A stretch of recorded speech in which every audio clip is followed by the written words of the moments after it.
دجال کے دور میں ہر چیز وہ الٹ ہو جائے گی. نبی صلی اللہ علیہ وسلم نے فرمایا نا جیسے کہ اس کا جنت دوزخ ہوگا اور اس کا دوزخ اصل میں جنت ہوگا. تو اس وقت ماڈرن ویسٹرن سویلائزیشن جو ہے پرٹیکولرلی انہوں نے جس لائف سٹائل کے پیچھے ہمیں لگا دیا اور جن ویلیوز کے پیچھے ہمیں لگا دیا وہ اٹ سیلف بہت بڑی ڈسیپشن ہے.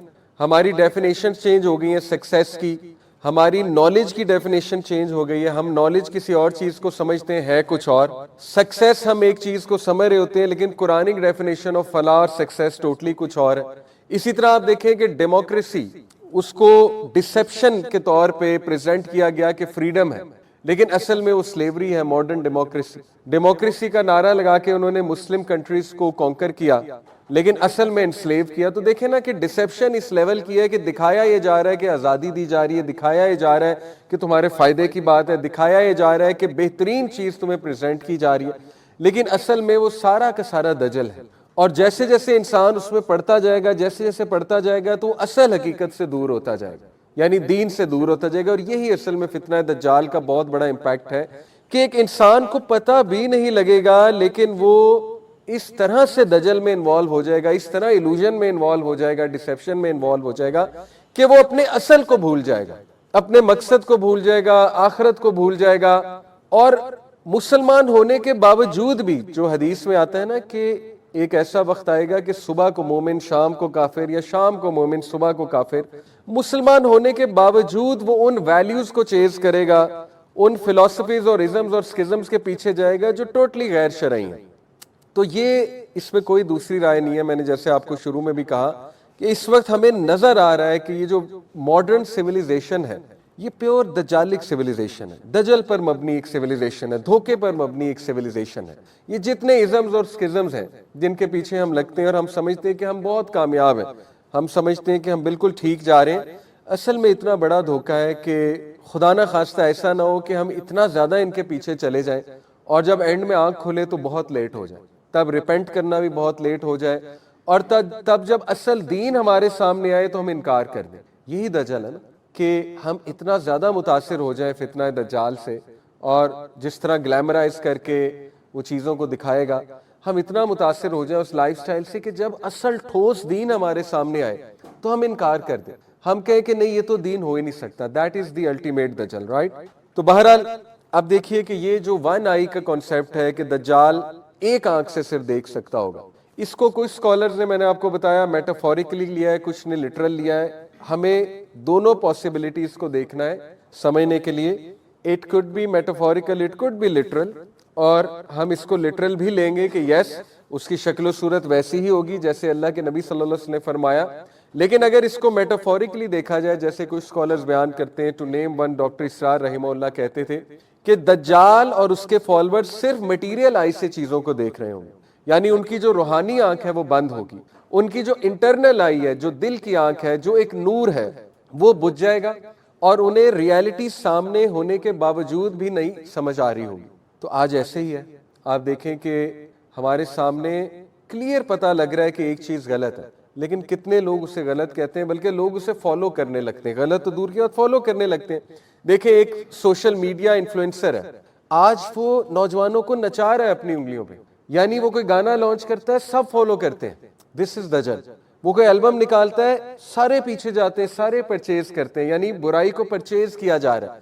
تو اسی سے آپ دجال کے فتنے کا امپیکٹ کا جو ہے اندازہ لگا لیں کہ اگر ہم سے ایک سنگر نہیں ریزسٹ ہو پا رہا, ہم سے ایک ٹرینڈ نہیں ریزسٹ ہو پا رہا, ہیش ٹیگ, ہم سے جو ہے وہ ایک انفلوئنسر کا کنٹینٹ نہیں ریزسٹ ہو پا رہا, اور پھر اگر ضعیف الاعتقادی کی بات کی جائے تو دیکھیں آج بہت سے لوگ جن کا عقیدہ خدا نہ خواستہ ٹھیک نہیں ہے, وہ عاملوں کے پاس جاتے ہیں, بابوں کے پاس جاتے ہیں, پیروں کے پاس جاتے ہیں, کیسی کیسی باتوں پہ ٹرسٹ کرتے ہیں جا کے, اور اللہ تعالیٰ پر کتنا توکل کمزور ہوتا ہے, لٹرلی پیروں کو خدا بنا لیتے ہیں.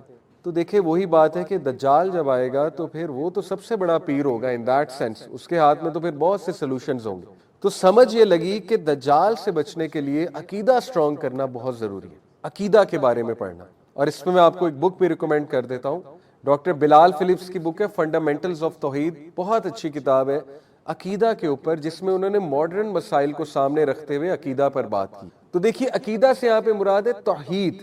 جتنی توحید سٹرونگ ہوگی, جتنا اللہ سبحانہ و تعالیٰ کے بارے میں پتا ہوگا اتنا انسان دجال سے ڈسیو ہونے سے بچ جائے گا، کیونکہ نبی صلی اللہ علیہ وسلم نے کہا تمہارا رب کانا نہیں ہے، دجال کانا ہوگا، تمہارا رب کانا نہیں ہے۔ کیا مطلب ہے؟ اس سے مراد ہے کہ اللہ سبحانہ و تعالیٰ میں کوئی ڈیفیکٹ نہیں ہو سکتا، دجال ڈیفیکٹیو ہوگا، دجال کی آنکھ ڈیفیکٹیو ہوگی، دجال کا سسٹم ڈیفیکٹیو ہوگا، نظر بہت خوبصورت آ رہا ہوگا لیکن اصل میں شدید ڈیفیکٹیو ہوگا۔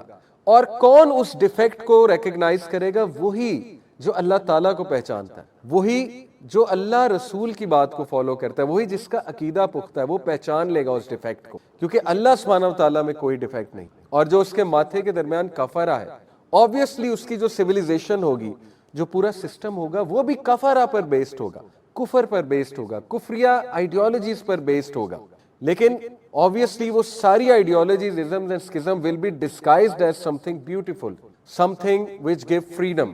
تو یہ میں نے آپ کو ایک چیز ریوزٹ کرائی ہے کہ اتنا بڑا یہ فتنہ ہے اور کئی لوگ اس میں ملوث ہو جائیں گے، میجورٹی ہیومینٹی اس میں ملوث ہو جائے گی اور ان کو پتہ بھی نہیں لگے گا کہ وہ ملوث ہیں۔ تو ہمارا دیکھیں گول، یہ باتیں ڈسکس کرنے کا مین گول یہ ہے کہ ہمیں سیلویشن چاہیے، ہمیں جنت چاہیے، ہمیں اس فتنے سے نجات چاہیے، ہم نے اس فتنے سے بچنا ہے۔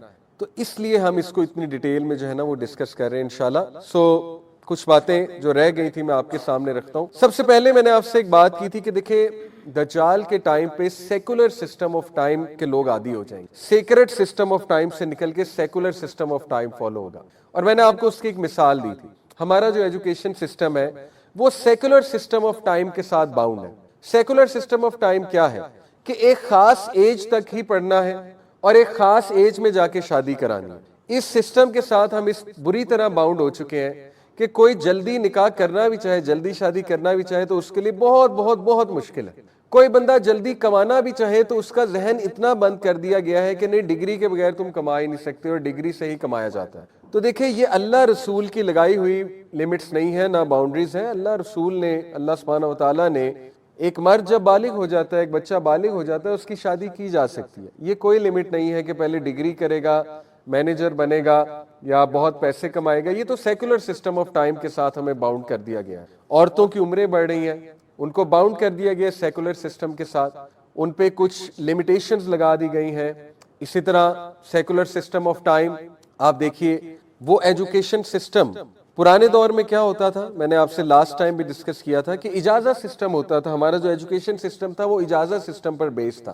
جو بیت الحکمہ ہمارا ایک بہت بڑا ادارہ تھا بغداد میں عباسڈ کیلیفیٹ کے دور میں، اس میں کیا ہوتا تھا کہ اگر ایک بچہ بہت ذہین ہے، انٹیلیجنٹ ہے اور وہ کسی بڑی کلاس میں جا کر بیٹھ جاتا ہے اور امتحان پاس کر لیتا ہے تو اس کو اس کی ڈگری دے دی جاتی تھی۔ That child was not bound with that education system کہ بس وہ 12 جماعتیں ہی پاس کرے گا تو پھر آگے موو آن کرے گا۔ بہرحال یہ تو کچھ ڈسکشنز ہیں اسکول سسٹم کے اوپر، ایجوکیشن سسٹم کے اوپر، لیکن ان شارٹ آپ میرا پوائنٹ سمجھ گئے ہوں گے کہ دجال کے دور میں سیکولر سسٹم آف ٹائم کے ساتھ لوگ کچھ اس بری طرح سے پھنس جائیں گے، باؤنڈ ہو جائیں گے کہ وہ دینی ڈیوٹیز کو بہت کمپرومائز کر رہے ہوں گے، بہت زیادہ نقصان ہو جائے گا ان کا اس سسٹم کو فالو کرتے ہوئے۔ آج آپ دیکھیں لوگوں کا ایمان خطرے میں ہے۔ یونیورسٹیز کا ماحول دیکھ لیجئے، وہاں پہ طرح طرح کی چیزیں ہمارے اوپر تھوپی جا رہی ہیں اور ہم سے کروائی جا رہی ہیں۔ وہ ایتھوز ہم پر تھوپے جا رہے ہیں، ہماری خواتین پہ، ہمارے بچوں پہ، جو سیکولر ایتھوز ہیں، جو لبرل ایتھوز ہیں۔ یعنی ہماری خواتین کو یہ باور کرایا جا رہا ہے کہ تمہیں نوکری تمہاری بیوٹی کی وجہ سے ملے گی، تمہاری لکس کی وجہ سے ملے گی، اور اس سے یہ باور کرایا جا رہا ہے کہ دس از ایکچولی فریڈم۔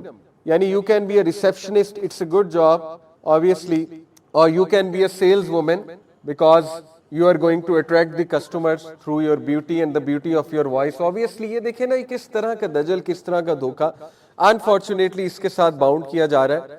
پھر کچھ اور ایٹریبیوٹس آپ کو دجال کی ایج کے بتاؤں تو دیکھیں اگنورنس اور مس انفارمیشن بہت پیک پہ ہوگی، اور آج سوشل میڈیا کی وجہ سے مس انفارمیشن بہت پیک پہ آپ سب کے سامنے ہے۔ کیا سچ ہے کیا جھوٹ ہے انسان کو پتہ ہی نہیں لگتا، کوئی بھی نیوز کو کسی بھی طرح سے پیش کیا جا سکتا ہے، اور سیلیبریٹیز اپنے لائف سٹائل کو اس طرح سے پیش کرتے ہیں کہ millions of people they get inspired by their lifestyle, they believe that this is the ultimate success, this is what we should do, this is how we should live. یہ بڑے بڑے جو ہائپر سکسیسفل مین ہیں، ان کی lives پر کتابیں لکھی گئیں، information پھیلائی گئی ان کی لائفز کے اوپر، اور millions of people got deceived کہ یہ ہیں کامیاب لوگ۔ So that is what I call misinformation and ignorance. اور پھر extreme illusion. Illusion کیا ہوتا ہے کہ ایک چیز نظر آ رہی ہوتی ہے لیکن اصل میں وہ ریالٹی نہیں ہوتی, وہ آپ کے سامنے ہے. موویز کے تھرو, ٹی وی سیریز کے تھرو ایک ایسا لائف سٹائل دکھایا جاتا ہے جو ہمیں بھی پتا ہے کہ بہت نقصان دہ ہے, لیکن ایلوژن میں آ کے انسان اس کو فالو کرتا ہے. پھر انہیلدی فوڈ کی وہ ایج ہوگی بہت زیادہ. جی ایم اوز, آج ہمیں پتا ہے کہ ہمیں جو کھلایا جا رہا ہے اللہ ہی جانتا ہے کیا کھلایا جا رہا ہے. جو ویکسینز لگائی جا رہی ہیں اللہ نوز بیسٹ کہ وہ کیا ہے. جو میڈیسنز ہم کھاتے ہیں اللہ ہی جانتا ہے, ظاہر ہے فارماسیوٹیکل انڈسٹری وہ کیا گیم کرتی ہے.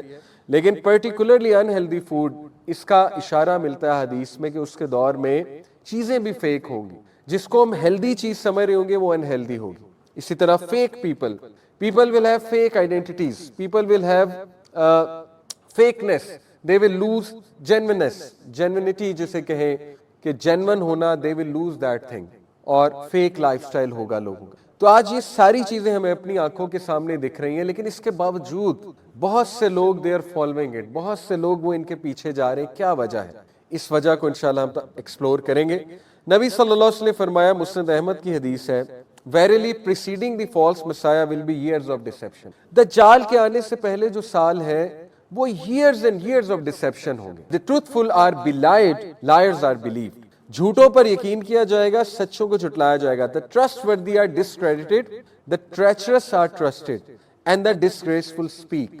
اور آج ہمارے سامنے ہے یونائٹڈ نیشنز, آپ دیکھ لیں کہ ان لوگوں کے ہاتھ میں, ایون امریکہ کس طرح سے اسرائیل کی فیور کر رہا ہے. جھوٹی گواہیاں ہیں, میڈیا پورا جھوٹ پر مبنی ہے, سارا جو نیوز ایجنسی ہیں وہ جھوٹ پر مبنی ہے, اپنے مطابق نیوز دکھاتے ہیں.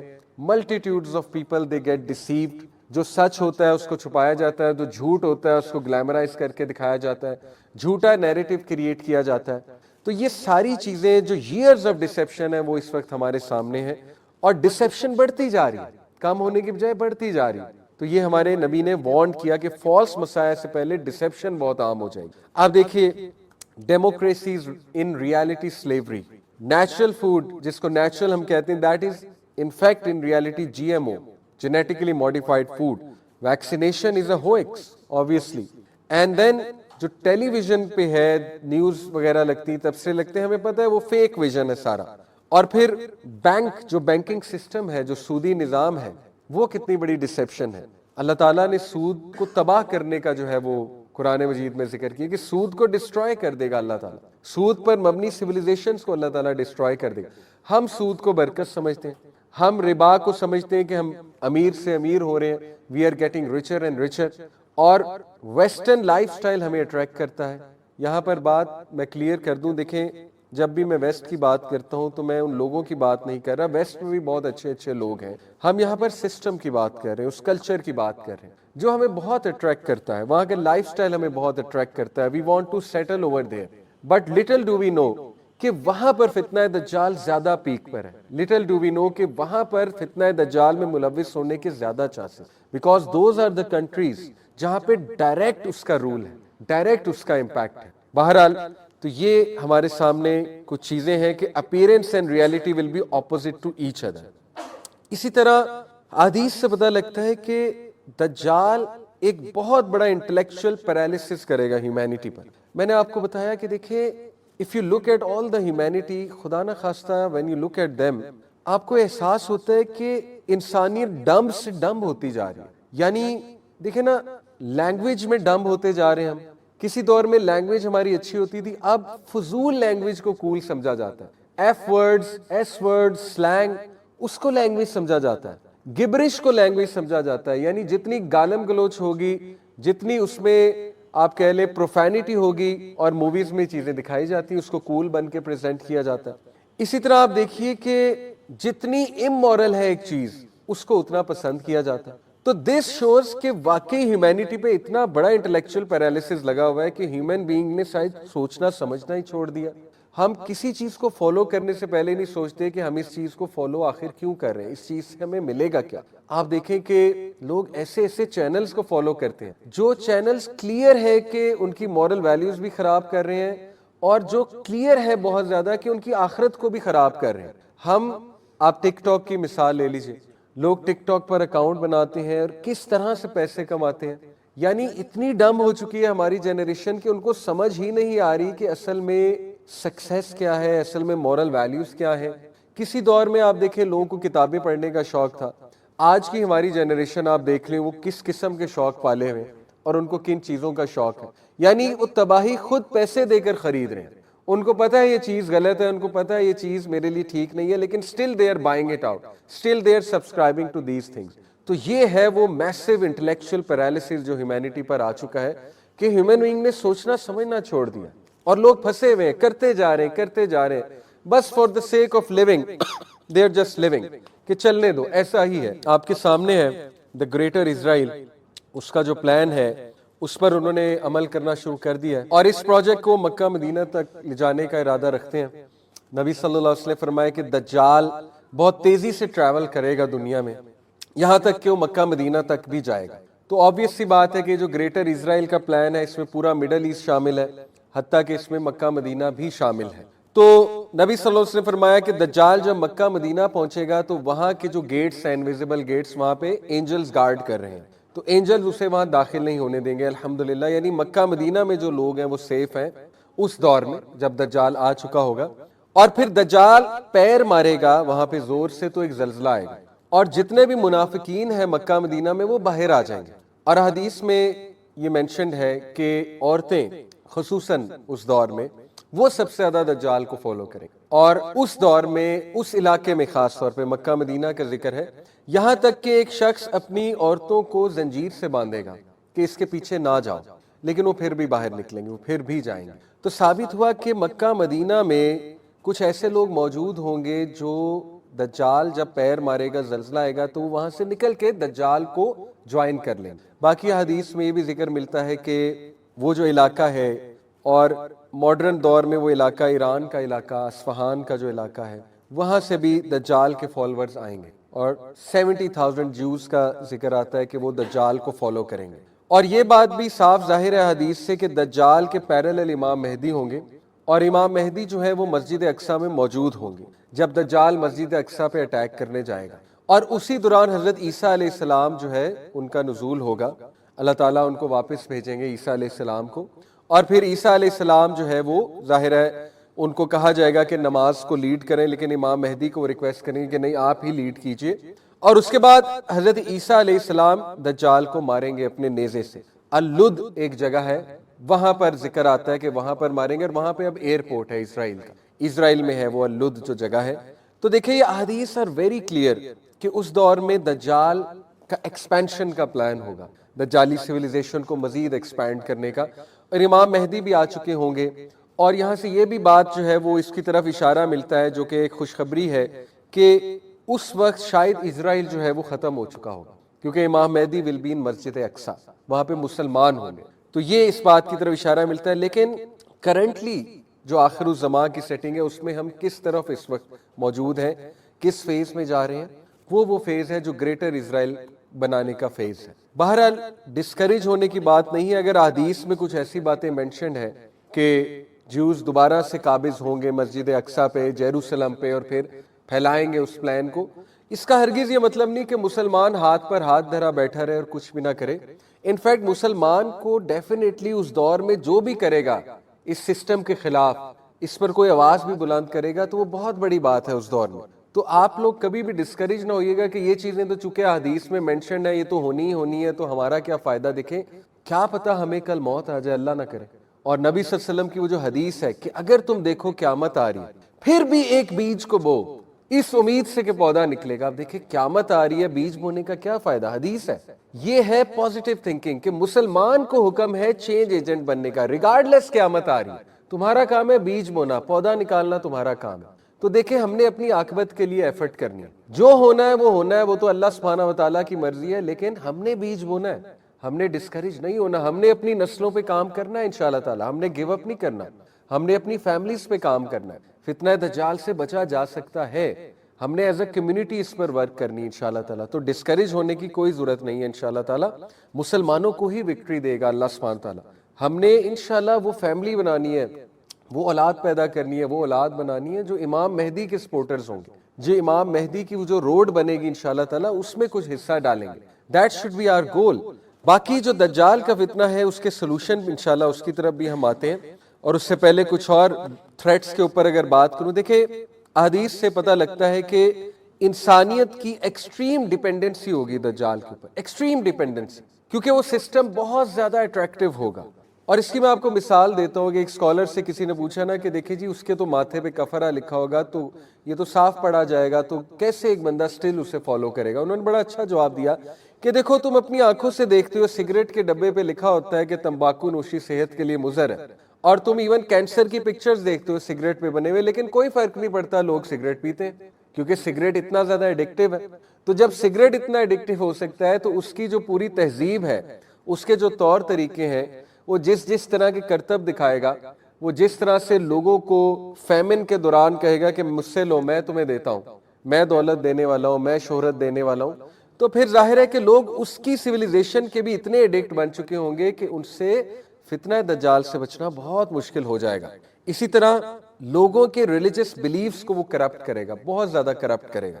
نبی صلی اللہ علیہ وسلم نے دیکھیں اتنا بڑا فتنہ یہاں تک فرمایا کہ ایک بڑے سے بڑا مومن اس کے سامنے آئے گا لیکن اس سے کنونس ہو جائے گا جب وہ اس کو آرگومنٹس پریزنٹ کرنا شروع کرے گا، اور فرمایا کہ بھاگ جاؤ۔ نبی صلی اللہ علیہ وسلم نے کہا فلی، دجال اگر تمہیں کہیں نظر آئے یا پتہ لگے کہ وہ آ گیا ہے تو فلی، وہاں سے بھاگنے کا حکم ہے، اس کو فیس کرنے کا حکم نہیں ہے، اور اس دور میں زیادہ سے زیادہ اپنے گھروں میں رہنے کا حکم۔ ثابت ہوا کہ دیکھیے جتنا ہم آؤٹ گوئنگ ہوں گے، آؤٹ گوئنگ سے مراد ہے کہ ایسی جگہوں پہ جائیں گے جہاں پہ ایمان خراب ہونے کے چانسز ہیں، اور آج کل ہم نے ایسی جگہ بنا دی ہوئی ہیں، آپ کو پتہ ہے بے پردگی بہت عام ہے، تبرج بہت عام ہے، just to name shopping malls, وہاں پہ جائیں لیکن کام کے لیے جائیں، بٹ اگر ویسے ہی جاتے رہیں گے اور بہت زیادہ جائیں گے تو پھر آپ کو پتہ ہے ایمان تو اس پہ ورک کرنا تو بہت مشکل ہو جائے گا۔ پھر ظاہر ہے کہ ایسی جگہ، ایسی ڈسٹریکٹیو پلیسز ہم بنا چکے ہیں کہ جہاں پر جا کر ایمان تو باقی رہتا ہی نہیں۔ تو اس لیے نبی صلی اللہ علیہ وسلم نے ایسی تہذیب سے دور رہنے کی تلقین کی ہے کہ اپنے ایمان کو بچاؤ، سب سے قیمتی تمہارا ایمان ہے۔ اس دور میں ایمان گیا تو پھر بہت مشکل ہو جائے گا دجال سے بچنا، تو وہ لوگوں کے ریلیجس بلیفز کو بہت زیادہ کرپٹ کرے گا تھرو دیٹ پاورفل کنٹینٹ، جو کنٹینٹ آج ہمیں نظر آ رہا ہے۔ اگر آپ کا بچہ دین نہیں پڑھا ہوا اور وہ ماڈرن ایجوکیشن سسٹم میں جا کے کوئی ڈگری کرتا ہے، یا وہ کوئی constantly T V series follow کر رہا ہے، موویز فالو کر رہا ہے، تو ہو ہی نہیں سکتا کہ انکانشیسلی وہ سسٹم سے متاثر نہ ہو، انکانشیسلی وہ اس کا حصہ نہ بنے دجالی جو سویلائزیشن ہے۔ اس لیے ثابت ہوا کہ دین پڑھانا بچے کو کتنا امپورٹنٹ ہے، اور اسی سے ثابت ہوا، میں نے آپ کو کہا کہ یہ ٹاپک میں کیوں لایا ہوں، تاکہ آپ کو باور ہو اس بات کا کہ اس طرح کی کلاسز کتنی امپورٹنٹ ہے، دینی آرگنائزیشن سے جڑنا کتنا امپورٹنٹ ہے، اپنے بچوں کو لانا کلاسز میں کتنا امپورٹنٹ ہے، تاکہ کچھ تو ڈوز انہیں جائے نا، کچھ تو دین کا انہیں پتہ لگے، کچھ تو عقیدہ ان کا بہتر ہو، اور وہ سٹرونگ مسلمان بنے انشاءاللہ تعالی، جو اس دجل سے بچیں، اس ڈسیپشن سے بچیں۔ اور پھر میں نے آپ کو بتایا کہ irresistible charm, wealth and knowledge، یعنی اس قسم کا اس کے پاس نالج ہوگا، irresistible charm ہوگی کہ ایک عام بندہ تو ٹھہر ہی نہیں سکتا اس کے سامنے، اور فوراً سے گیو ان کر دے گا، فوراً سے جو ہے وہ اس کی جنت میں چھلانگ لگا دے گا، جو اصل میں دوزخ ہوگی، اس کے ہاتھ میں جو جنت ہوگی۔ ایک اور حدیث آپ کے سامنے رکھتا ہوں، اللہ کے نبی صلی اللہ علیہ وسلم نے فرمایا whoever hears the news of the false Messiah, let him flee from him. By Allah, man will go to him considering himself a believer, but will instead follow him because of the doubts he will present. ثابت ہوا کہ اس کا دجل doubts کو present کر، اور آج کے دور میں کتنی زیادہ ڈاؤٹس ہیں مسلمان کو، یعنی دین ہم نے پڑھا نہیں اور ہم نے ان چیزوں کو فالو کیا جس سے مزید ہمارے ڈاؤٹس بڑھتے جا رہے ہیں۔ تو ثابت یہ ہوا کہ اس دور میں پختہ ایمان رکھنا اور اپنے بچوں کو اور ایز اے فیملی ٹھوس دین پڑھنا، دیٹ از دی اینٹیڈوٹ، تاکہ انسان کا ایمان نہ ڈگمگائے۔ سائنس کچھ اس کے ارائیول کے میں نے آپ کے ساتھ لاسٹ کلاس میں ڈسکس کیے تھے، ایک سائن ہے کہ مینشن اس کا فرائیڈے سرمنز میں بہت کم ہو جائے گا، نہ ہونے کے برابر ہوگا، یعنی جو خطیب ہیں وہ اس کو مینشن نہیں کریں گے۔ اسی طرح ارتھ کویکس ول انکریز، اسی طرح بلڈ شیڈ ول انکریز، اور بلڈ شیڈ کتنا عام ہے آج کے دور میں آپ کے سامنے۔ پھر تمیم الداری کی جو حدیث ہے اس سے ثابت ہوتا ہے کہ اس نے جو سوال پوچھے تھے، کچھ کویسچنز پوچھے تھے، جس میں سے لیک تبریاس کا تھا کہ کیا وہ ڈرائی ہو چکا ہے، ایک سوال یہ تھا کیا وہاں پانی ہے سٹل یا ڈرائی ہو چکا ہے، ایک سوال ڈیٹ پامز آف بیسن کا تھا، وہ اسرائیل میں درخت ایک گارڈن ہے کہ کیا وہاں پہ سٹل جو ہے وہ فروٹ ہے. اسی طرح پھر ایک سوال نبی صلی اللہ علیہ وسلم کے اوپر تھا, کیا کوئی شخص آیا جو اپنے آپ کو رسول کہتا ہے؟ تو یہ کچھ سائنس ہے اس کے, اور یہ سارے سائنس اب پورے ہوتے نظر آ رہے ہیں, اللہ معاف کرے. پھر میں نے آپ سے بات کی تھی کہ دجال کچھ لیئرز کے پیچھے چھپا ہوگا, میٹافوریکلی سپیکنگ. ان لیئرز کو پہچاننا بہت ضروری ہے اس سے پہلے کہ ایک بندہ فتنہ دجال یا دجال کو ریکگنائز کرے. وہ لیئرز کیا ہیں؟ Layer of misinformation, layer of scientific uh, layer of extreme illusion and layer of glamour. اور ہر ایک کا اینٹیڈوٹ موجود ہے. دیکھیں لیئر آف مس انفارمیشن کیا ہے؟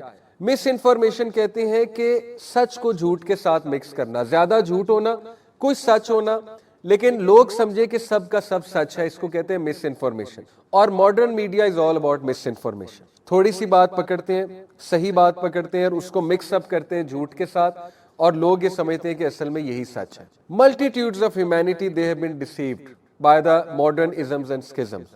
کئی لوگ ہیں باہر کی کنٹریز میں پڑھنے جاتے ہیں اور واپس جب آتے ہیں تو ایتھیسٹ بن کر آتے ہیں, واپس جب آتے ہیں تو اپنی طرف سے فری تھنکر اور لبرل بن کے آتے ہیں, لیکن انفارچونیٹلی ریلیجس ویلیوز سے بھی ہاتھ دھو بیٹھتے ہیں, دین سے بھی ہاتھ دھو بیٹھتے ہیں, عقیدے سے ہاتھ دھو بیٹھتے ہیں, اللہ معاف کرے.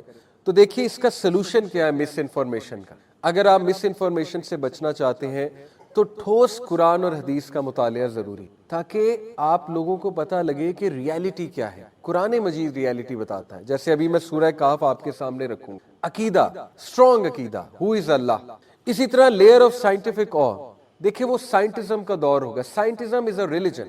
سائنٹزم کیا ہے کہ جب لوگ سائنس کو الٹیمیٹ ٹروتھ سمجھنے لگیں گے, سائنس کو ایک مذہب بنا لیں گے, ریلیجن بنا لیں گے, لوگ کہیں گے کہ سائنس پر ہی ماننا ہے جی, ہم سائنس جو کہے گی بس وہی ٹھیک ہے. حالانکہ ریالٹی کیا ہے کہ science is just a branch of knowledge and scientific method is so limited. Scientific method is all about observation. It's all about, it's based on 6 senses: smell, touch, hearing, right, اور پھر ظاہر ہے دیکھنا وغیرہ وغیرہ. بٹ ان سینسز سے ہٹ کے بھی کچھ چیزیں ہیں.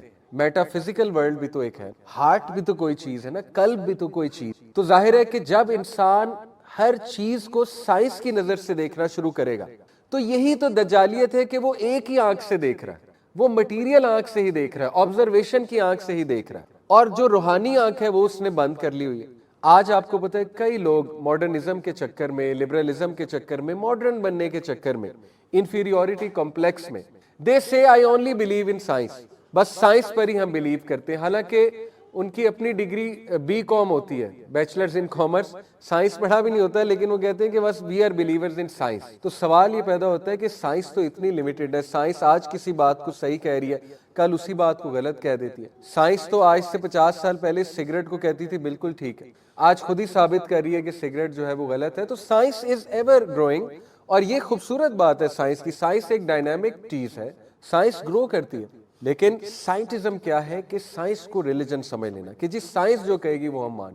تو یہ دجال کا ایک ویپن ہے. دجال پھر ظاہر ہے بہت سی چیزیں ایسے دکھائے گا. میں جیسے آپ کو مثال دی تھی لاسٹ ٹائم, میں نہیں کہتا کہ ایلون مسک دجال ہے, لیکن ایلون مسک آج ایک سٹیٹس ڈالے کہ یہ چیز ٹھیک ہے, without any research, without any research what's ever, billions of humanity follow کریں. دس از دی امپیکٹ. ٹھیک ہے, کیونکہ ایک سائنٹیفک بندہ کہہ رہا ہے, ایک سائنس کا گرو کہہ رہا ہے, اس نے کہہ دیا بس بات ختم. تو یہ ہے دجالیت کہ ہمیں ایسے ایسے اکابرین اس دور میں ہوں گے جن کی او میں ہم آئیں گے, جن سے ہم بہت امپریس ہوئے ہوں گے, وہ کچھ کہہ دیں گے ہم اسے فالو کرنے لگیں. تو یہ ہے سائنٹیفک, اور اس کا سلوشن یہ ہے کہ سائنس کو صرف ایک برانچ آف نالج سمجھیں, وہی is always greater than science. Scientism کا کچھ لوگ شکار ہو کے قرآن کو بھی ہر چیز سائنس کے مطابق پرکھتے ہیں. یعنی وہ یہ کہتے ہیں کہ ہمارا ایمان تب تک مکمل نہیں ہوگا جب تک ہر چیز سائنس سے نہ ثابت ہو جائے. یہی تو دھوکہ ہے بھائی. میریکل پھر کیا چیز ہے؟ میریکل سائنس سے ثابت ہو سکتا ہے, کریں میریکل کو سائنس سے ثابت. اس کا مطلب میریکل کا ہم انکار کر دیں. حضرت ابراہیم علیہ السلام آگ میں ڈالے گئے, آگ نے نہیں جلایا, ثابت کریں سائنس سے. میریکل ہوتی ہی وہ چیز ہے جو سائنس کے خلاف جاتی ہے. تو اس لیے اس کا سلوشن کیا ہے کہ وہی کو سائنس کے اوپر رکھیں, نو میٹر کوئی بات سمجھ لگے یا نہ لگے. دیکھیں کئی لوگ آج کویسچن کرتے ہیں کہ جی حدیث میں آتا ہے کہ قیامت والے دن سورج بہت قریب آ جائے گا, اتنا قریب آ جائے گا کچھ نیزے دور ہوگا, نیزے کے ڈسٹینس میں. تو اب ایک سوال یہ پیدا ہو سکتا ہے کہ دیکھیں سورج اتنا قریب آ جائے گا تو ہیومینٹی زندہ کیسے رہے گی؟ ہیومینٹی تو جل کے بھسم نہیں ہو جائے گی اس دن. بات اصل میں یہ ہے, جیسے صحابہ نے نبی صلی اللہ علیہ وسلم سے پوچھا تھا نا کہ قرآن میں آتا ہے اللہ تعالیٰ کہتے ہیں قیامت والے دن مجرمین کو ہم ان کے منہ کے بل چلائیں گے. قرآن کی آیت ہے. صحابہ نے پوچھا تھا کہ یا رسول اللہ یہ کیسے ہوگا؟ سوال ہے. اللہ کے نبی سے کتنا خوبصورت جواب دیا. جو اللہ اس بات پر قدرت رکھتا ہے کہ پیروں پہ چلا سکتا ہے، کیا وہ منہ پہ نہیں چلا سکتا؟ یہی تو دھوکہ ہے کہ دیکھیے، میں یہ نہیں کہہ رہا نعوذ باللہ صحابہ کو کوئی ڈاؤٹ آ گیا تھا، ویسے ایک سوال کیا تھا، لیکن آج ہمارے ذہن میں ڈاؤٹس آتے ہیں حدیث کو لے کے کہ یہ کیسے ہو سکتا ہے. سائنس یہ کہتی ہے کہ سورج قریب آ جائے گا تو انسان تو زندہ بھی نہیں رہ سکتا. دیکھیں بات اصل میں یہ ہے کہ کیا اللہ تعالیٰ ایک ایسی باڈی نہیں بنا سکتا، کیا ایک ایسی لیئر نہیں بنا سکتا کہ اس وقت سورج قریب بھی ہو اور انسان کو جلائے بھی نہ؟ Obviously اللہ تعالیٰ can do that. تو ہر چیز کو سائنس کے مطابق پرکھنا یہ بھی بہت بڑا دھوکہ. تیسری لیئر آف ایکسٹریم ایلوژن. اس کا سلوشن کیا ہے؟ میک شیور کہ آپ کی ڈیفینیشنز اور کانسیپٹس آر کرسٹل کلیئر. وہ کیسے کرسٹل کلیئر ہوں گے؟ بچوں کو دین پڑھائیں گے تو انہیں کرسٹل کلیئر ہوگا کہ کانسیپٹ کیا ہے، ڈیفینیشن کیا صحیح ہے. ادروائز بچے ایڈورٹیزمنٹ دیکھیں گے، یوٹیوب کو فالو. دیکھیں نا، آج مجھے بڑا افسوس ہوا and I have to take out names. Usually میں نیمز نہیں لیتا، لیکن میں نصیحت کے طور پہ اللہ تعالیٰ ہدایت دے ہمارے ولاگرز، میں اس لیے نام لے رہا ہوں کیونکہ مجھے اتنا دکھ ہوا کہ میں عشاء کی نماز پڑھنے لگا ہوں مسجد میں، تکبیر ہو گئی، اللہ اکبر ہو گیا، امام نے اللہ اکبر کر دیا، میرے ساتھ 3 بچے کھڑے ہوئے.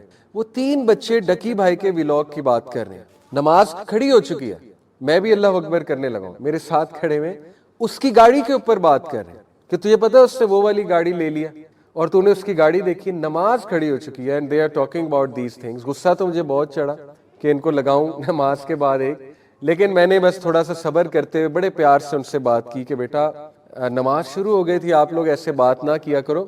لیکن مجھے دیکھے بڑا افسوس ہوا کہ یہی دجالیت ہے کہ مسجد میں کھڑے ہو کے ہمارے بچے 9-10 سال کے بچے ہیں کس چیز کی بات کریں؟ گاڑیوں کی، کہ تو نے اس کی گاڑی چیک کی. تو اس کا مطلب ہمارے بچوں کی ڈیفینیشنز کلیئر نہیں ہے. میرا یوٹیوب چینل ہے 1.01 ملین، الحمدللہ ابھی ملین ٹچ کیا. تو پہلا سوال مجھ سے بچے کرتے ہیں سر آپ کتنا کماتے ہیں؟ الحمدللہ منیٹائز نہیں ہے، ہو سکتا ہے فیوچر میں کوئی شرح صدر ہو تو کر بھی دیں ایک اچھے پرپس کے لیے، لیکن فی الحال ہمارے چینلز منیٹائز نہیں ہیں، طاہا بھائی کا، میرا، یوتھ کلب کا.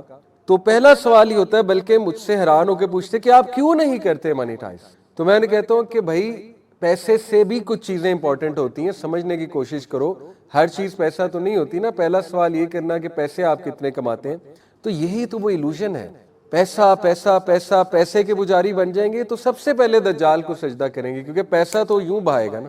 تو ایکسٹریم ایلوژن کا سلوشن ہے کہ اپنے بچوں کو دین کی تعلیم دیں اور صحیح ڈیفینیشنز اور کانسیپٹس ان کے ٹھیک کیے جائیں. لیئر آف گلیمر، اس کا سلوشن ہے تربیہ اینڈ کریکٹر بلڈنگ. جتنا کریکٹر سٹرونگ ہوگا انسان گلیمر سے بچ جائے گا انشاءاللہ تعالی، کیونکہ اس کو دھوکہ نظر آ جائے گا کہ یہ چیز لگ بہت گلیمرس رہی ہے لیکن یہ نقصان دہ ہے، چیز میرے لیے بہت نقصان دہ ہے.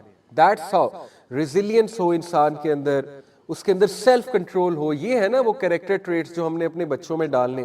اور انفارچونیٹلی مسلمان جو ہے وہ مزید دجال پہ ڈیپینڈنٹ کر رہا ہے اپنے بچوں کو، اور گورا سرپرائزنگلی وہ اپنے بچوں میں یہ سکلز ڈال رہے ہیں کیونکہ انہوں نے یہ ٹریک آؤٹ کر لیا ہے کہ سوشل میڈیا ایڈکشن اور موبائل ایڈکشن تو بہت بری چیز ہے.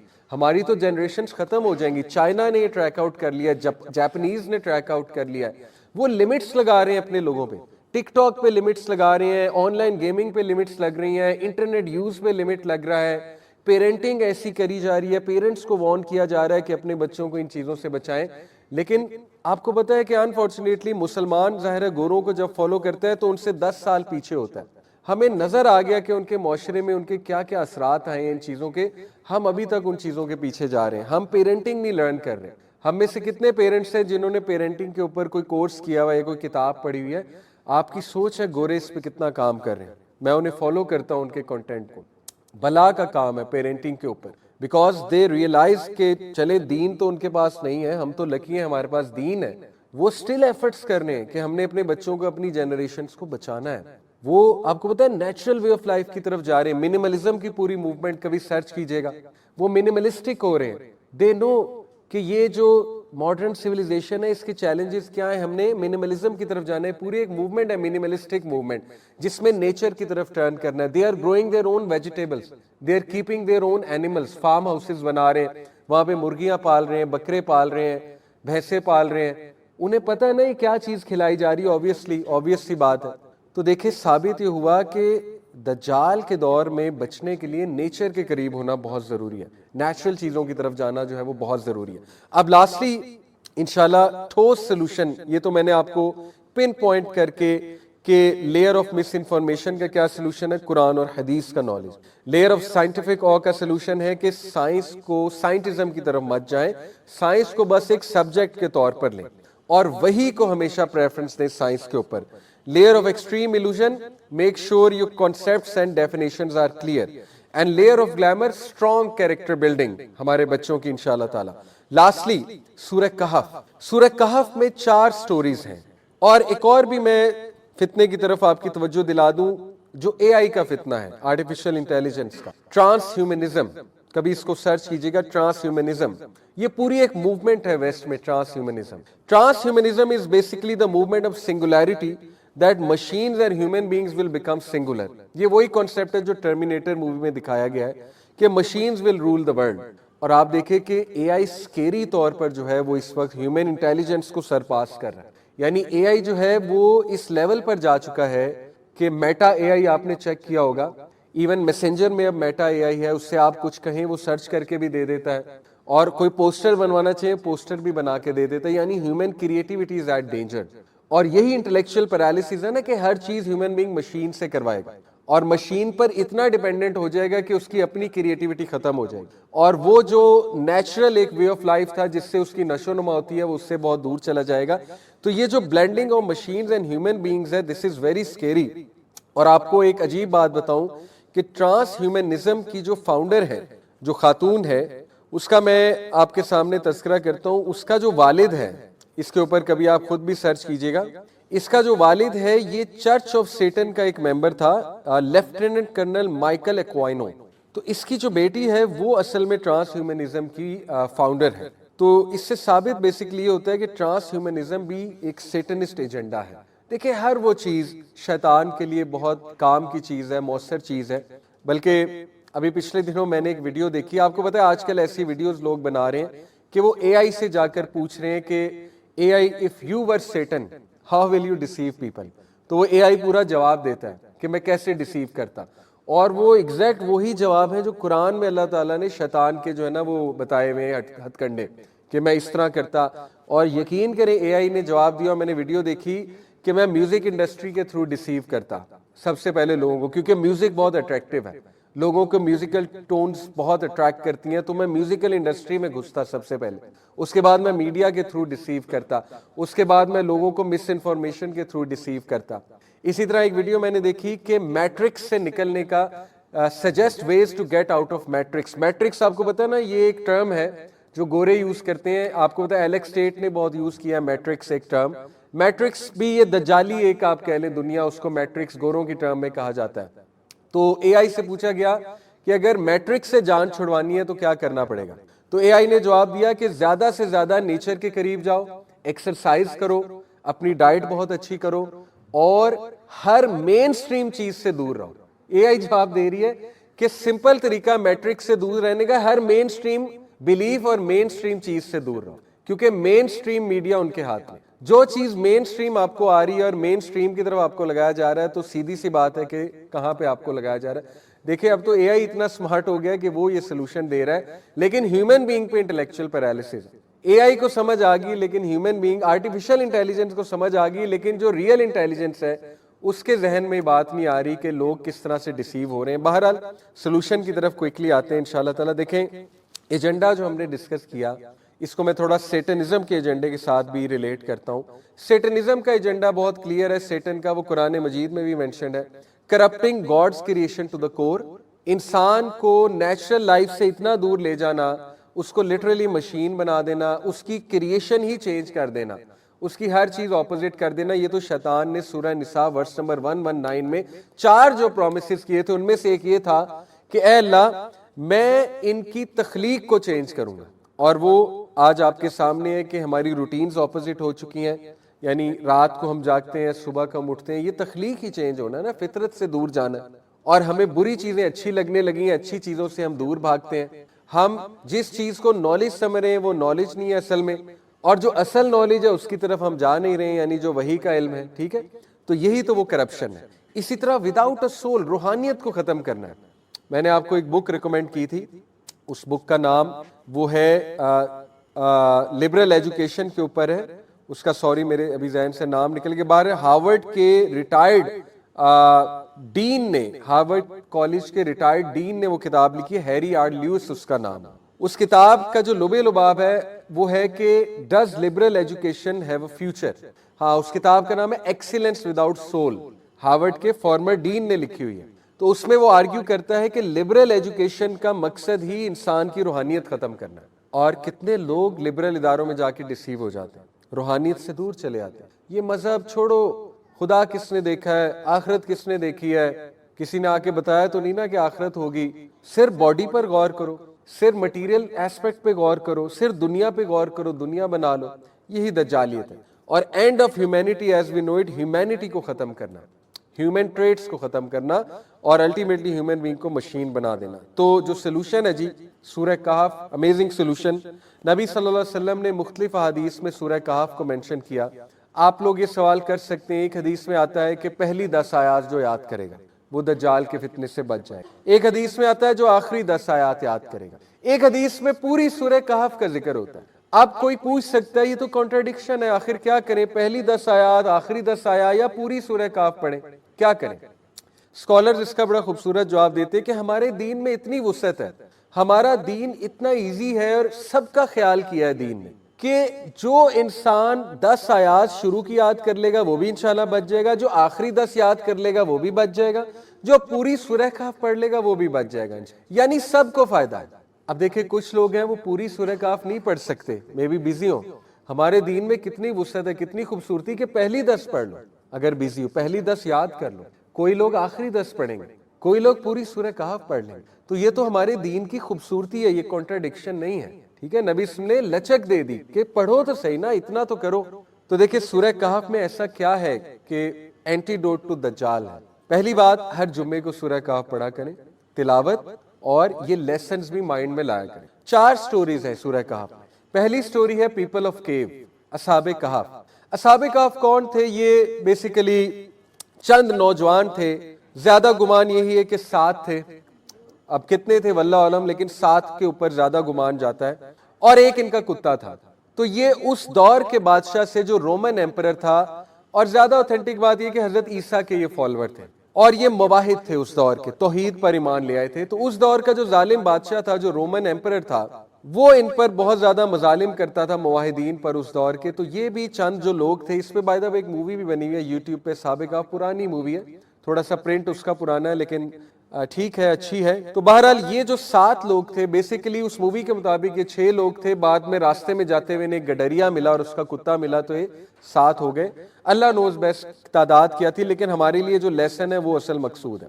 تو ان لوگوں کو جیل میں بند کیا گیا, ان کو بہت ٹارچر کیا جا رہا تھا. تو اللہ کی طرف سے ان کو الہام ہوا کہ غار کی طرف چلے جاؤ. غار میں جا کر انہوں نے پناہ لی, اور وہاں پر ان کو نیند آئی, یہ سو گئے. تو 309 سال اللہ نے ان کو سلایا, سورہ کہف میں مینشن. 309 سال بعد جب یہ اٹھے تو انہوں نے ایک دوسرے کو کویسچن کیا, ہم کتنا سوئے ہوں گے؟ تو ظاہر ہے کسی نے کہا آدھا دن سوئے ہوں گے, کسی نے کہا چند گھنٹے سوئے ہوں گے. بہرحال پھر ان کے جو بڑے تھے انہوں نے کہا کہ یہ لوگ کوائن اور باہر سے جا کے کچھ کھانے پینے کو لے کر, اور دیکھو گے تمہیں لوگ پہچان نہ لیں, ذرا دھیان سے جانا. اب ظاہر ہے وہ کیا سین ہوگا, آپ سوچیں کہ آپ 309 سال بعد اس جگہ پر آئیں, ڈی ایچ اے, تو یہ ٹوٹلی بدل چکا ہوگا, آپ حیران رہ جائیں گے میں کہاں پہ آ گیا ہوں. تو جب وہ گیا ہوگا اس نے دیکھا ہوگا سائٹس اینڈ سینز, یہ تو ٹوٹلی بدلے میں, اور پھر ان کو پہچان لیا گیا, to cut the story short, کہ یہ تو اصحاب کہف ہے. کیونکہ ظاہر ہے وہ بہت مشہور ہو گئے تھے, they were celebrities that in that age, کہ کچھ لوگ غار میں گئے, سو گئے, وہاں پہ کتا باہر پہرا دے رہا تھا. وہ کتا انتہائی خوفناک تھا. اللہ تعالیٰ کہتے ہیں کہ اگر تم دیکھ لیتے اس سائٹ کو کہ کتا کس طرح باہر پہرا دے رہا ہے, تو تم پہ ہیبت طاری ہو جاتی اور تم دبک کر بھاگ جاتے. اور ایسے ہی ہوتا تھا, جو بھی اس غار کے قریب آنے کی کوشش کرتا تھا وہ دبک کے بھاگ جاتا تھا ڈر کے, because the dog was guarding them. تو بہرحال to cut the story short, یہ 7 لوگ کی جو سٹوری مینشن کی اللہ سبحانہ و تعالیٰ نے, آپ دیکھیں جو اصحاب کہف ماڈل ہے, دیٹ از دی اینٹیڈوٹ. وہ کیا ماڈل ہے؟ فتنے کے دور میں جب دین پر پریکٹس کرنا بہت مشکل ہے, دیکھیں یہ لوگ کے لیے مشکل تھا دین پر پریکٹس کرنا, تو یہ لائک مائنڈیڈ لوگ آپس میں جڑ گئے. That is the first solution. Like minded لوگوں کو ڈھونڈیں, جو دین پسند لوگ ہیں ان کے ساتھ جڑ جائیں, ان کے ساتھ اٹھنا بیٹھنا شروع کر دیں, اپنا کیو بنائیں, اپنا ورچوئل کیو بنائیں. دیکھیں کیو کیا ہے, کیو ماڈل کیا ہے. کیو ماڈل پوری ایک پالیسی ہے. آپ اپنی فیملی کو لیڈ فرام دا فرنٹ کریں, اپنی فیملی کو ہر مہینے 2 مہینے بعد بلائیں اپنے گھر میں اور ان کو بٹھائیں, کھانا کھلائیں, انجوائے کریں, کزنس کو بلائیں, لیکن اینڈ میں کوئی لیکچر ہو, فارم ہاؤس پہ بلائیں, وہاں پر بٹھائیں. That is the Q model. اسی طرح آپ یونیورسٹی میں طالب علم ہیں, کیو ماڈل کی طرف آئیں, اپنے لائک مائنڈیڈ دوست بنائیں, ان میں بیٹھیں, مسجد جائیں, مسجد میں جا کر ٹائم سپینڈ کریں, فتنوں والی جگہوں پہ کم سے کم جائیں, کیفیز میں کم سے کم بیٹھیں, آپس میں جڑے رہیں. مجھے یاد ہے میں جب جی آئی کے میں تھا, اسٹوڈنٹ تھا, الحمدللہ جب چینج ہوا تو میری جو دوسری کمپنی تھی وہ چھوڑنی پڑی انفارچونیٹلی. تو اللہ تعالیٰ نے جونیئرز میرے ماشاءاللہ میرے دوست بنے, میرے کوئی سینئرز میرے دوست بنے. بیچ فیلو سے اتنی دوستی نہیں تھی, جونیئر سے زیادہ دوستی ہو گئی. ہاسٹل میں تھے تو ہم ماشاءاللہ ہر ہفتے ہائیکنگ پہ جایا کرتے تھے. وہ جی آئی کے ذرا ایسا علاقہ ہے, ثوابی ٹوپی آپ کو پتا ہے پہاڑی علاقہ ہے. ہم ہائیکنگ کیا کرتے تھے, گاؤں سے گزرا کرتے تھے, راستے میں گنے کھاتے ہوئے جا رہے ہیں, گنوں کے وہاں پہ وہ کھیت تھے اور ظاہر ہے کنویں سے پانی پیتے جا رہے ہیں, نیچر کو انجوائے کرتے جا رہے ہیں. تو ہم نے ماڈل بنا لیا, ہم نے ہائیکنگ ہر ہفتے کرنی ہے. اور when we were together, when we stick together, تو الحمدللہ ہمارا اٹھنا بیٹھنا آپس میں تھا. اب دیکھیں یوتھ کلب, میں آپ کو مثال دیتا ہوں. یوتھ کلب پوری ایک کمیونٹی ہے, لاہور, اسلام آباد. ہمارے جو ممبرز ہیں وہ آپس میں کنیکٹڈ ہیں, ویل کنیکٹ, ان کے بچے آپس میں کنیکٹڈ ہیں, ان کی دوستیاں آپس میں ہیں, لائک مائنڈیڈ لوگ ہیں. ہوم سکولنگ ہوتی ہے. اور مزید سورہ فاتحہ پہ میں آپ کو کچھ حدیث سنا دیتا ہوں کہ کتنی خوبصورت سورہ ہے. نبی صلی اللہ علیہ وسلم نے فرمایا, ابن عباس فرماتے ہیں کہ اینجل جبرائیل نبی صلی اللہ علیہ وسلم کے ساتھ بیٹھے ہوئے تھے انسانی شکل میں, اور انہوں نے سنا کریکنگ ساؤنڈ, جیسے دروازے کھلنے کا ایک کریکنگ ساؤنڈ ہوتا ہے نا. تو جبرائیل السلام نے اپنے سر کو بلند کیا اور اوپر دیکھا, اور پھر انہوں نے کہا کہ this is a door of heaven that has been open today and it has never been open before today, کہ آج یہ آسمان کا ایک دروازہ کھلا ہے جو آج سے پہلے کبھی نہیں کھلا. اور پھر ایک فرشتہ وہاں سے جو ہے ڈسینڈ کیا, اس کا نزول ہوا اس فرشتے کا وہاں سے. تو جبرائیل السلام نے کہا یہ اینجل آج دنیا میں آیا ہے اور اس سے پہلے کبھی نہیں آیا, یہ والا اینجل جو آج آیا ہے. پھر جبرائیل علیہ السلام کو اس اینجل نے سلام کیا اور فرمایا rejoice in the 2 lights you have been given which were not given to any prophet before you. نبی صلی اللہ علیہ وسلم کو مخاطب کر کے کہ آپ کو بشارت ہے اور آپ جشن منائیں ان 2 صورتوں پہ جو آپ سے پہلے کسی نبی کو نہیں دی گئیں. وہ کیا ہے؟ سورہ فاتحہ اور لاسٹ 2 ورسز آف سورہ البقرہ, آمن الرسول بما انزل الیہ من ربہ والمؤمنون. You will never recite a letter from them but you will be given whatever you want. اس فرشتے نے بشارت دی اوپر سے آ کے کہ تم نہیں پڑھو گے یہ 2 آیات اور یہ 2 سورج جو ہے سورہ فاتحہ اور سورہ البقرہ کی آخری دعا ہے, لیکن تمہیں دیا جائے گا جو تم چاہتے ہو. ایسا ہی ہے. اب آپ دیکھیں سورہ فاتحہ کا ترجمہ مائنڈ میں لائیں. سورہ فاتحہ قرآن کا خلاصہ ہے. سورہ فاتحہ دعاؤں کی ماں ہے, کتاب ام الکتاب بھی کہتے ہیں اسے, لیکن Surah Fatiha is the mother of all دعاز if you think about it. کیسے؟ سب سے پہلے آپ اللہ کی حمد بیان کر رہے ہیں, الحمدللہ رب العالمین. پھر آپ اللہ کو واسطہ دے رہے ہیں اس کے نام کا. یہ بیسٹ دعا ہوتی ہے, پہلے حمد بیان کی جائے پھر واسطہ دیا جائے اللہ کو. کس چیز کا واسطہ ہے؟ الرحمن الرحیم. پھر ایک اور واسطہ ہے مالک یوم الدین, ایکنالجمنٹ ہے کہ اللہ آپ ہی ہیں مالک یوم الدین. پھر کیا ہے؟ ایاک نعبد و ایاک نستعین, عاجزی کہ اللہ ہم آپ ہی کی عبادت کرتے ہیں, آپ ہی سے مدد مانگتے ہیں, اور کہاں جائیں, مطلب آپ ہی کا سہارا ہے ہمیں. ٹھیک ہے, یہ ہے بیسکلی یہ انکساری اور عاجزی. پھر آپ وہ چیز مانگتے ہیں جو دنیا کی بیسٹ چیز ہے, اہدنا الصراط المستقیم. اب سوچیں جب آپ یہ کہہ رہے ہیں نماز میں اہدنا الصراط المستقیم, تو یہ ساری باتیں لایا کریں. اے اللہ اتنی فرقہ واریت ہے, اتنے سیکٹس ہیں, اے اللہ اتنے ازمز اور سکزم ہے, اتنی کنفیوژنز ہیں, اے اللہ اتنی ڈسٹریکشنز ہیں, میں بھٹک نہ جاؤں, میں ڈسٹریکٹ نہ ہو جاؤں. ٹھیک ہے, میں نمازیں نہ چھوڑ دوں, میں دنیا کے پیچھے نہ لگ جاؤں. کتنا کچھ سوچا جا سکتا ہے. سب سوچے لا کر آپ کہیں اہدنا الصراط المستقیم. ایک جملہ, اے اللہ سیدھی رستے پر چلانا, اسٹریٹ رستے پر مجھے چلانا. صراط الذین, یہ اس سے بھی اگلی آیا اس سے بھی خوبصورت ہے, صراط الذین انعمت علیہم, ان لوگوں کے رستے جن پر آپ نے اپنا انعام کیا. آپ نے بتا بھی دیا اللہ کو کہ کس رستے پہ انعام کن لوگوں پہ, ابراہیم السلام, اسماعیل السلام, نوح علیہ السلام, عیسیٰ علیہ السلام, موسیٰ علیہ السلام, یعقوب علیہ السلام, یوسف علیہ السلام, رسول اللہ صلی اللہ علیہ وسلم, صحابہ. یعنی اتنی جامع دعا آپ مانگ رہے ہیں. آپ سوچیں آپ مانگ کیا رہے اللہ سے کہ اللہ جو انعامات ان لوگوں پہ کیے تھے مجھ پر بھی فرما دے. ان لوگوں پہ کیا کیا انعامات تھے؟ وہ ہدایت یافتہ تھے، ان کی اولاد ہدایت یافتہ تھی، ان کی زندگیوں میں سکون تھا، ان کی زندگیوں میں ہدایت تھی، ان کی زندگیوں میں صراط مستقیم تھا، کلیرٹی تھی. ٹھیک ہے، یہ سب آپ اللہ سے مانگ رہے ہیں. تو عورتیں سوچا کریں اللہ سے کیا مانگ رہی ہیں. صراط الذین انعمت علیہم، حضرت مریم کا راستہ، حضرت آسیہ کا راستہ، حضرت خدیجہ کا راستہ. چھوٹی چیز نہیں مانگ رہے آپ اللہ سے، بہت بڑی چیز مانگ رہے ہیں آپ اللہ سبحانہ تعالیٰ سے. تو ریلیکس ہو جائیں، سورہ فاتحہ پڑھ کے ریلیکس ہو جائیں کہ آپ نے اللہ سے انعامات مانگ لیے اور ان لوگوں کا راستہ مانگ لیا جن پر اللہ کے انعامات تھے. اور پھر آپ کہتے ہیں غیر المغضوب علیہم ولا الضالین، اے اللہ ان لوگوں کے راستے نہیں جو گمراہ ہوئے یا جن پر آپ کا غضب نازل ہوا ہے.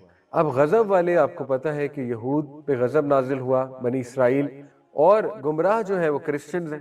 تو اس میں ایک نکتہ ہے، کرسچنز کی گمراہی کی وجہ اگنورنس تھی اور جوز کی گمراہی کی وجہ ایروگینس تھی. تو آپ اللہ سے ایروگینس اور اگنورنس دونوں کی پناہ مانگ رہے ہیں. ٹھیک ہے، بہت جامع بات. ایروگینس سے بھی پناہ مانگ رہے ہیں اللہ، اور اگنورنس سے بھی ہم آپ کی پناہ چاہ رہے ہیں. تو یہ اتنی جامع دعا ہے سورہ فاتحہ، اس میں سب کچھ آ جاتا ہے، سب کچھ آ جاتا ہے اس میں. ٹھیک ہے، اسی لیے اسلاف جب دعا شروع کرتے تھے، کئی اسلاف ہیں جو سورہ فاتحہ سے آگے نہیں جاتے تھے دعا میں. 2 گھنٹے سورہ فاتحہ مانگتے رہتے تھے، 2 گھنٹے سورہ فاتحہ پڑھتے رہتے تھے. ایسی مثالیں ملتی ہیں ہمیں. سورہ فاتحہ پڑھ کے ساری دعائیں ان کی قبول ہو جاتی. ٹھیک ہے، اتنی جامع ہے سورہ فاتحہ. اسی طرح کئی اسلاف درود ابراہیمی سے آگے نہیں جاتے. ایک صحابی نبی صلی اللہ علیہ وسلم کے پاس آئے، کہا یا رسول اللہ دعا میں کتنا درود پڑھوں؟ ابھی میری دعا میں 1/4 پورشن درود ہوتا ہے. یعنی اگر میری دعا لیٹ سے 5 منٹ کی تو 5 منٹ کا 1/4 کیا ہوا؟ 1.25 منٹ یا 1 منٹ، تقریباً 1 منٹ درود پڑھتا ہوں. 1 منٹ میں بندہ کتنے درود پڑھ لیتا ہے؟ 7-8 بار. ٹھیک ہے، نبی صلی اللہ علیہ وسلم نے کہا بڑھا دو. نیکسٹ ٹائم آیا، کہا یا رسول اللہ اب میرے دعا میں ہاف ٹائم درود ہوتا ہے. نبی صلی اللہ علیہ وسلم نے کہا بڑھا دو. پھر کہا یا رسول اللہ اب 75% درود ہوتا ہے. نبی صلی اللہ علیہ وسلم نے کہا بڑھا دو. پھر آیا تو کہا یا رسول اللہ میں تو پڑھتا ہی درود ہوں دعا میں. اللہ کے نبی نے کہا اگر یہ صحیح ہے تو اللہ تیری تمام دعائیں ویسے ہی قبول کر دے گا. کانٹیکس یہ حدیث کا، تیری مشکلیں دور کر دے گا، تجھے ریلیف دے دے گا ہر مسئلے سے. درود ابراہیمی اور سورہ فاتحہ یہ سیکرٹ کوڈ ہے دعا کا. ٹھیک ہے، اسی لیے میں آپ کو بتا رہا ہوں جن کو پتہ ہے دعا کا صحیح فلسفہ وہ تو سورہ فاتحہ اور درود ابراہیمی سے آگے نہیں جاتے تھے. ہمارے اسلاف کی بات کر رہا ہوں، کیونکہ دے نیو کہ یہ پڑھ کے سارے کام ویسے ہی ہو جانے. ٹھیک ہے، بہرحال باقی دعائیں کر سکتے ہیں، کوئی حرج نہیں ہے، لیکن سورہ فاتحہ از امیزنگ. سورہ فاتحہ جو ہے یہ شفا بھی ہے. سورہ فاتحہ میں اپنے بیماروں پہ، مریضوں پہ سورہ فاتحہ پڑھو، حدیث ہے نبی صلی اللہ علیہ وسلم کی. تو اٹ از امیزنگ سورہ فاتحہ جو ہے. اس کے بعد یہ حدیث بھی بہت خوبصورت ہے. نبی صلی اللہ علیہ وسلم جو ہے، انس بن مالک کہتے ہیں کہ اللہ کے نبی صلی اللہ علیہ وسلم کے ساتھ میں ایک جرنی پر تھا، اور and it descended from his riding animal as a man among his companions are walking by side. Prophet صلی اللہ علیہ وسلم اس کی طرف مڑے اور کہا کیا نہ میں تمہیں بتاؤں گریٹسٹ آف دا قرآن، سب سے عظیم چیز قرآن کی؟ فرمایا الحمدللہ رب العالمین، یہ قرآن کی سب سے گریٹسٹ ورس، گریٹسٹ. تو سورہ فاتحہ وی آر گفٹڈ، کسی نبی کو نہیں ملی سورہ فاتحہ. یہ آ رہا ہے حدیث میں آیا نا، ایک اینجل نے آ کے بتایا آپ سے پہلے کسی نبی کو نہیں ملی. یہ آپ کے لیے گفٹ ہے، آپ کی امت کے لیے خاص گفٹ ہے سورہ فاتحہ. ایک اور حدیث اسی طرح کی ہے. اللہ کے نبی صلی اللہ علیہ وسلم نے ان کا ہاتھ پکڑا، یہ صحابی ہیں. Shall I not teach you the greatest chapter in the Quran before you leave the mosque؟ نبی نے ان کا ہاتھ پکڑ لیا اور کہا Did you not say that you would teach me the greatest؟ یہ صحابی نے کہا کہ یا رسول اللہ آپ نے کہا تھا بتائیں گے، تو بتائیے. تو نبی صلی اللہ علیہ وسلم نے کہا الحمدللہ رب العالمین which are the 7 oft repeated verses in the great Quran given to me. تو اس سورہ فاتحہ کے بارے میں حدیث ہے. اسی طرح یہ حدیث ابی بن کعب وہ رپورٹ کرتے ہیں، نبی صلی اللہ علیہ وسلم نے فرمایا how do you recite in prayer? ابی نے کہا I recite the foundation of the book, Surah Al-Fatiha. Prophet said, by the one in whose hand is my soul, nothing like it has ever been revealed in the Torah, nor in the Gospel, یعنی کہ انجیل، nor the Psalms یعنی کہ زبور، nor the Furqan، یہ بھی صحیفے ہیں. Verily they are the 7 oft repeated verses in the great Quran given to me. اس جیسی نہیں نازل ہوئی، کبھی نہیں نازل ہوئی. In terms of فضیلت، in terms of wording, in terms of everything. تو سورہ فاتحہ گفٹ ہے اللہ سبحانہ تعالیٰ کی طرف. اب یہ بحث آتی ہے فقہی، اگر پوائنٹ اگر ہم فقہ کے پرسپیکٹیو سے بات کریں، سورہ فاتحہ امام کے پیچھے پڑھنی چاہیے کہ نہیں پڑھنی چاہیے. ٹھیک ہے, اس میں ڈفرینٹ اسکول آف تھاٹس ہیں. امام ابو حنیفہ کے نزدیک, یعنی ان کے اسٹوڈنٹس کے نزدیک بیسیکلی امام ابو یوسف جو حنفی اسکول آف تھاٹ ہے, وہ کہتے ہیں کہ جو ہر نماز جو آپ امام کے پیچھے پڑھیں گے آپ کو ضرورت نہیں ہے سورہ فاتحہ, چاہے وہ سری ہے یا جہری نماز, یعنی سائلنٹ اور لاؤڈ نمازیں. عصر اور ظہر سائلنٹ نمازیں, باقی 3 لاؤڈ نمازیں. وہ کہتے ہیں کسی بھی نماز میں آپ نہ پڑھو, امام کی ہی سورہ فاتحہ آپ کی سورہ فاتحہ ہے. ٹھیک ہے, یہ حنفی اسکول آف تھاٹ ہے. باقی امام مالک کا جو اسکول آف تھاٹ ہے وہ یہ ہے کہ لاؤڈ نمازوں میں نہ پڑھیں اور سائلنٹ نمازوں میں پڑھیں.